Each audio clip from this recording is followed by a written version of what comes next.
Hello बच्चों, कैसे हो? जय माता दी।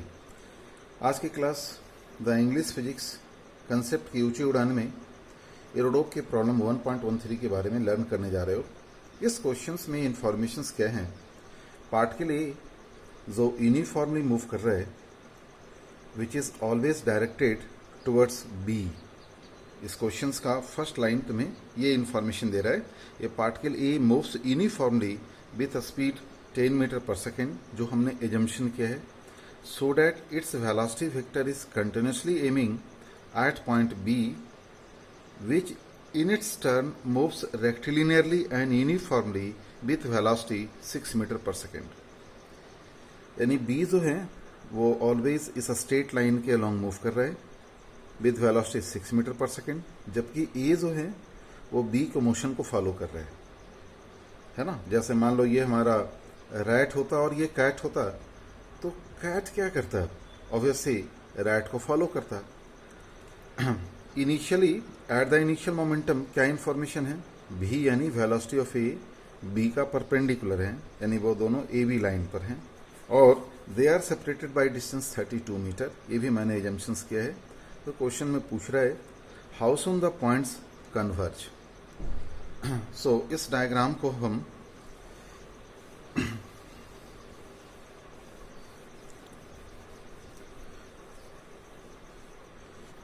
शिफ्ट यहाँ पे करें। ये जो बी है, दिस पॉइंट बी, वो जब ये पॉइंट पी पर बी पहुंच रहा है तो ए इसको कन्वर्ज कर ले रहा है, ये इसको पकड़ ले रहा है। ऐसा बोलोगे कैट रैट को पिक कर ले रहा है। सो मान लो किस इंस्टेंट पर बी यदि यहाँ पर होगा इस पॉइंट पर, सो उस वक्त ए क्या होगा? ये अब इस नो लॉन्गर इस ए बी लाइन पर तो रहेगा नहीं। जैसे बी आगे बढ़ेगा ए भी अपने डायरेक्शन को चेंज करेगा। इसका मतलब जब बी मान लो इस पॉइंट पर आ रहा है B1 पर, तो ए को समवेयर हमें यहाँ पर मानना पड़ेगा। यानी ये हमारा क्या होगा? ए का डायरेक्शन जो बी के तरफ एम किया हुआ है। जैसे मान लो थोड़ा पहले लेते तो B1 यहाँ होता, मान लो B1 हम यहाँ ले ले, यानी ये हमें यहाँ पर ऑब्जर्व हो रहा है। यानी बी जब इस पॉइंट पर है तो ए अपने पाथ पर एट पॉइंट A1 पर है और उसकी डायरेक्शन ऑफ मोशन उस वक्त बी के अलोंग डायरेक्टेड है। यानी ए की जो वेलोसिटी का डायरेक्शन है वो बी से पास कर रहा है। यानी ये तुम V1 यानी भी का डायरेक्शन बोलोगे और वो इस इंस्टेंट पर ए के डायरेक्शन को रिप्रेजेंट कर रहा है। गलत बोल दिया। यहाँ पर ये ए का डायरेक्शन है जो बी से पास कर रहा है और ये बी का डायरेक्शन है, और उस इंस्टेंट पर ये एंगल क्या है तुम्हारा? तो थीटा है। देखो बी जब मूव करके पी पर आता है तो उसको बीपी के बारे में क्या लिखेंगे? BP is equal to U, जो वेलोसिटी ऑफ बी को रिप्रेजेंट कर रहा है, और बी से पी तक आने में इसको जो टाइम लग रहा है, सपोज करो वो टाइम हमारा टाउ है, तो U into tau equal to क्या लिखेंगे? तो बीपी के डायरेक्शन में जो ए की वेलोसिटी का कंपोनेंट है यानी V cos theta into D T, और इसको इंटीग्रेट कर दें हम लोग 0 से टाउ तक। ऐसा इसलिए कह रहे हैं कि मान लो ए ड्यूरिंग मोशन जब ये इस पॉइंट पर है तो उसके वेलोसिटी का इस ओर जो कंपोनेंट है उस वक्त ये एंगल मान लो θ1 है, वेलोसिटी का वैल्यू v है। सो उस इंस्टेंट पर इनफाइनेटेशनल टाइम में इन डायरेक्शन ऑफ बीपी वो कितना मूव करेगा? तो ये वैल्यू आएंगे v cos θ1 dt।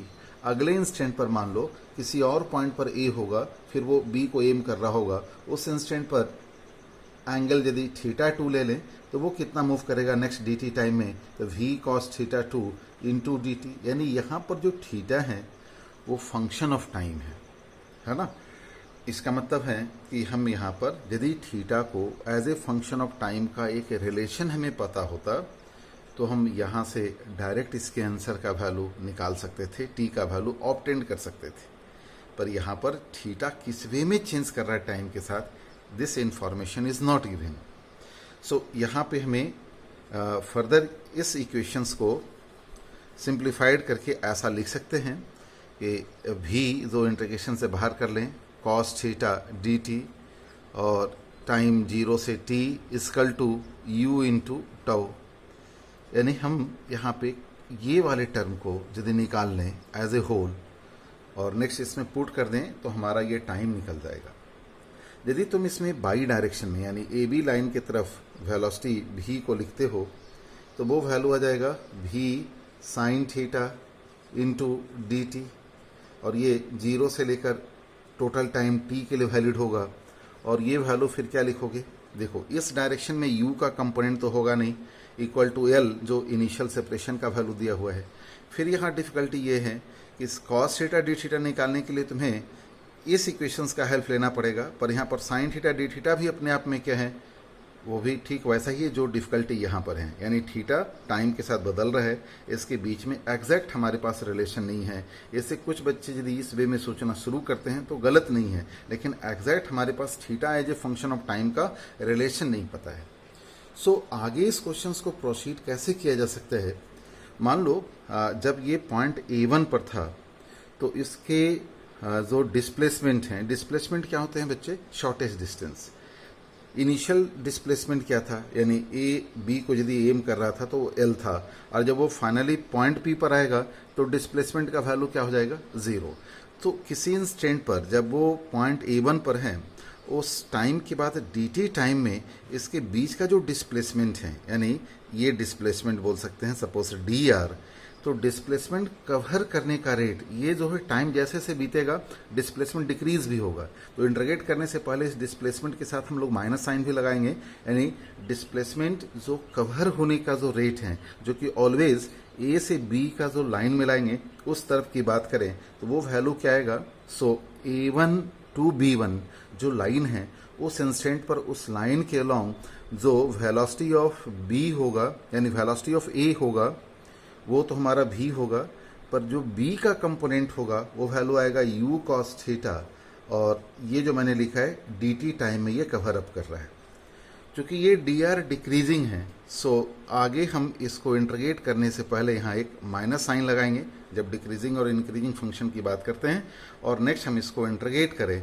यहाँ पर इंटीग्रेशन लिमिट क्या है, जब t 0 था तो रिलेटिव जो डिस्प्लेसमेंट था यदि वो इसी डायरेक्शन में एम करता तो वो L होता, और आफ्टर टाइम टाउ इसके बीच का रिलेटिव जो डिस्प्लेसमेंट है यानी जो सेपरेशन है वो वैल्यू क्या होगा, 0।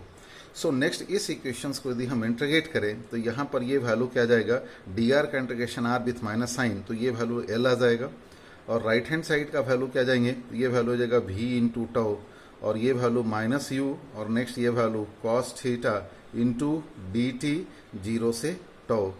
ये पूरा टर्म हम यदि यहाँ पुट कर दें तो ये क्या वैल्यू आएगा हमारा, ये वैल्यू आएगा, यानी इसको हम इक्वेशन 2 ले रहे हैं और ये इक्वेशन हमारा फर्स्ट है। इस इंटीग्रेटेड फॉर्मेट को हम सब्स्टिट्यूट करना चाह रहे हैं फ्रॉम दिस वैल्यू, तो यहाँ से ये वैल्यू क्या आएगा तो L equal to v into tau minus u, और ये वैल्यू आ जाएंगे u tau divided by v। Tau को बाहर निकाल लोगे तो ये वैल्यू आ जाएंगे tau equal to L into V divided by V square minus U square.